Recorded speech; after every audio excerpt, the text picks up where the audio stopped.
recently, my family and I took a vacation to Washington, D.C., the United States' capital.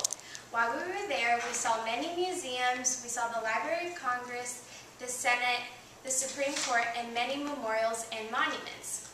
While we were there, my favorite memorial was the Lincoln Memorial. Here's a picture. And my family had the opportunity to see it at nighttime, and it was absolutely gorgeous. The statue of Lincoln is huge, and on both sides of the building, there are excerpts from his Emancipation Proclamation speech. Also, my family and I had the opportunity to go to Ford's Theater, where John Wilkes Booth assassinated our President Lincoln. After this trip, I wanted to learn much more about President Lincoln and his contributions to the United States' history. And hopefully after this speech, y'all will want to learn more about him too.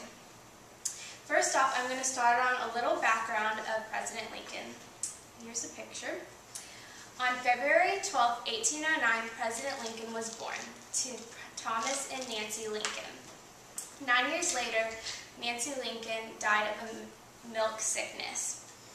Thomas Lincoln went back into the dating scene and he remarried Sarah Bush Johnson.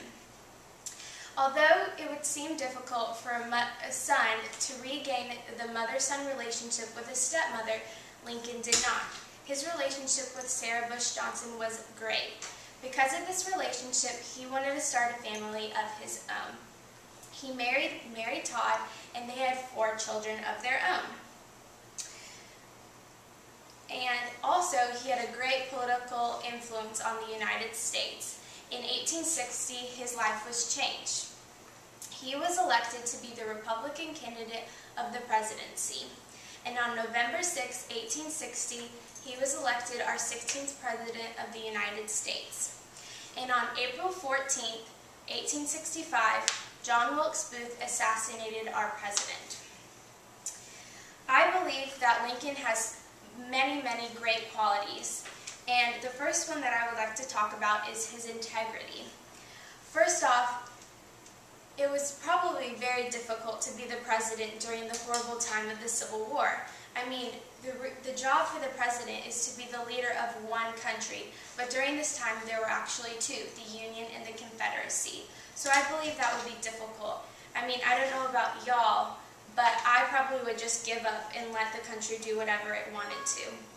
But Abraham Lincoln didn't want to give up, and he decided that he was going to make the Union become unified again. He had 2 main beliefs. He believed, first off, that slavery should stop spreading throughout our country, and secondly, he believed our country shouldn't be split into 2, but it should be unified as one. I think another great quality of President Lincoln was that he was a phenomenal leader of men. His first decision to appoint Ulysses S. Grant as the leader of the Union forces was great. Ulysses S. Grant led the Union to victory and helped unify our country together. I also believe President Lincoln's political tactics to lead Americans to follow him through this difficult time was awesome. Last but certainly not least, I believe President Lincoln forever changed the American history by his actions as president. First off, he did not allow the Confederate States to secede, because if this had happened, our country probably would still be split into 2 right now, today. Could you believe having 2 countries, one in the north and one in the south? I can't even believe that. I also believe his speech, the Emancipation Proclamation, changed our country's history immensely. Without that speech, who knows if slavery would still be here today. President Lincoln was probably the best president the United States has ever had because of his incredible integrity, leadership among men, and his actions during his presidency. Without him, what would our country be like today? He was one of the greatest presidents we have ever had.